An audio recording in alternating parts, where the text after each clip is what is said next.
Eleições 2010. O Cotidiano realiza esta semana uma série de entrevistas com os principais candidatos ao governo de Pernambuco. A escolha dos entrevistados foi feita de acordo com o estabelecido pela Lei Eleitoral Brasileira, que permite aos veículos de comunicação entrevistar os candidatos dos partidos que têm representação política na Câmara Federal. Portanto, dos 7 candidatos ao governo do Estado, 4 foram convidados pela direção de jornalismo da TV Tribuna. A ordem das entrevistas foi definida em reunião com os assessores de cada candidato. Hoje, a gente recebe o candidato Jarbas Vasconcelos, do PMDB. A entrevista tem 15 minutos e começa a contar a partir de agora. Boa tarde, candidato. Vamos começar com habitação. Pernambuco tem um déficit habitacional de 380 mil moradias, segundo o IBGE. Se eleito, o senhor pretende fazer o que para reduzir esses números? Eu acho, inclusive, boa tarde, eu acho que, inclusive, esse dado está desatualizado. O déficit habitacional em Pernambuco acho que é um pouco maior. A questão da moradia hoje no Brasil, ela está muito afeta ao governo federal, à União, inclusive com um programa denominado Minha Casa é Minha Vida, em que o governo federal procura se juntar às prefeituras, aos governos dos estados. Nós vamos se incorporar, ganhando a eleição, como espero, a esse programa já existente e, concomitantemente, procurar a Caixa Econômica, outras linhas de crédito, onde a gente possa não só trabalhar com Minha Casa Minha Vida do governo federal. É importante a gente não criar dificuldades com o governo federal, se juntar ao governo federal. É um programa que já está em andamento, que a Caixa Econômica ainda continua muito burocrática, muitas queixas que vai do empresário da construção civil até a pessoa mais humilde que ganhou a sua casa com relação à papelada, à burocracia. Mas isso é uma prioridade nossa e nós vamos tentar, se não vencer, mas reduzir drasticamente esse déficit. Candidato, este ano 67 municípios foram castigados pelas enchentes, algumas cidades ficaram completamente destruídas. O que é que o senhor faria, caso eleito, para que a gente não visse novamente esse cenário se repetir aqui no Estado? Olha, Camila, esse é um drama que tem se repetido. Ele houve, inclusive, na minha administração, houve isso. Inclusive com cidades idênticas, no caso Palmares e Barreiros. Primeiro, eu acho que a primeira medida que não foi adotada ainda e que deveria ser adotada era o governo do Estado chamar a si a responsabilidade de que em cidade, eu vou citar só 3, né? Cidades como Palmares, Ribeirão, Palmares, Barreiros e Catembe, a proibição expressa de reconstrução de casas na beira-rio. Ou seja, ribeirinhas. Porque se você deixar, não faz mal nenhum que a gente diga isso aqui na TV Tribuna.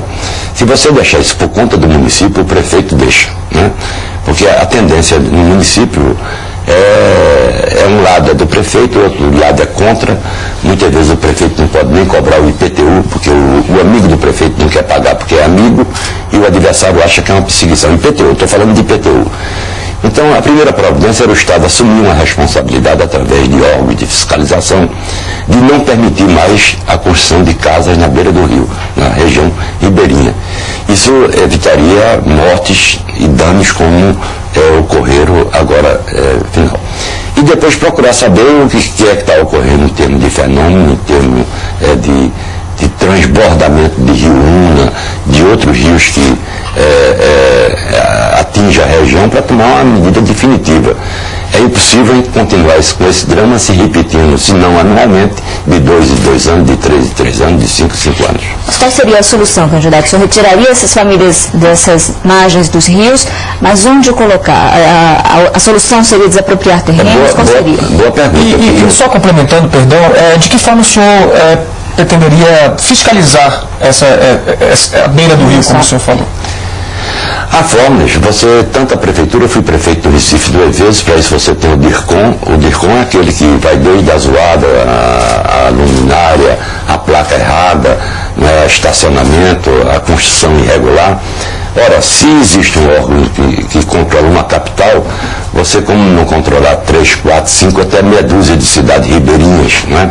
Se você deixar por conta da prefeitura, eu não estou menosprezando a figura do prefeito, mas ele vai deixar fazer. Não é? Se não agora, nesse momento, ele vai deixar fazer depois da eleição municipal.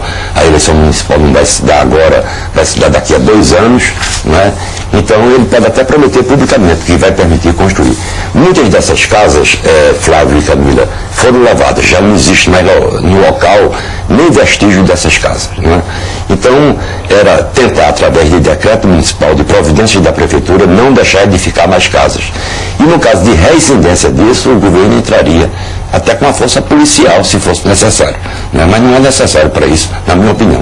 Basta a fiscalização e responsabilizar a prefeitura, o governo municipal, pela construção dessas casas.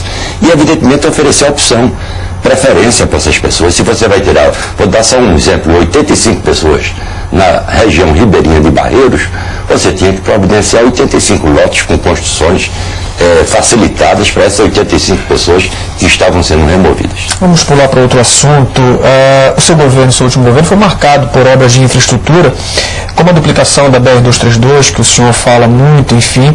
Caso o senhor seja eleito, o senhor vai continuar priorizando essas obras de infraestrutura, essas obras estruturadoras? É uma excelente pergunta. Primeiro vamos começar pelo Recife. O Recife daqui a pouco não anda mais.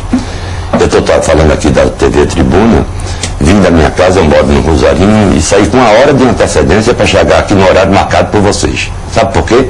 Com medo de chegar atrasado, de ficar preso no trânsito. Não tem mais essa história de segunda, se é terça, 11 horas da manhã, meia-noite, qualquer horário no Recife hoje fica intransitável. Bom, nós temos que ter alternativa. Eu tenho uma proposta do Arco Metropolitano, que é uma espécie de rodoanel, aquela lá de São Paulo, que vai de Igaraçu até Suape, passando paralelamente à BR-101 para transportes coletivos pesados. Não é? Eu tenho experiência disso, fui prefeito, fui governador, sei o que é isso. Depois aumentar o metrô, comprar mais 10 trens e fazer a integração da linha Sul, que hoje transporta 20 mil pessoas, quando tem capacidade para transportar 200. Isso iria aliviar muito a capital. Com relação à BR-232, eu prometi levar até Caruaru, terminei levando até São Caetano, 130 quilômetros, 150 quilômetros de duplicação, que se torna uma duplicação, um eixo do desenvolvimento. Nós pretendemos agora, Flávio, levar de São Caetano até Arco Verde, uma obra bem mais barata, porque não tem serra das Russas pelo meio, nem tem aquelas complicações que a anterior teve. Bom, complementando, BR-232 São Caetano, Arco Verde, e depois São Caetano, no mesmo ponto, até Garanhuns.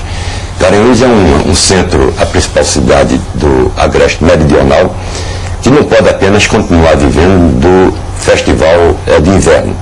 É uma cidade serrana, é uma cidade com clima ameno, é uma cidade que tem que ter um calendário turístico permanente para, junto com a bacia leiteira, ter fontes de renda e fontes de empregos para o Agreste Meridional. Eu não concebo mais o Agreste Meridional sem uma programação turística que vai de 1º de janeiro a 31 de dezembro, e não apenas e tão somente o chamado Festival de Inverno.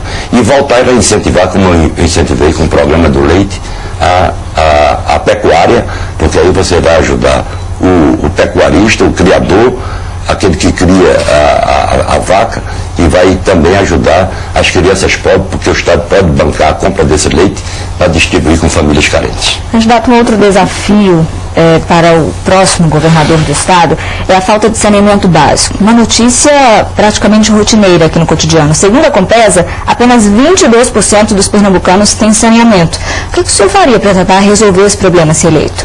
Eu fiz quando fui prefeito e quando fui governador. Quando fui prefeito, fiz uma área que não é favela, é um bairro, o bairro da Mostardinha e o bairro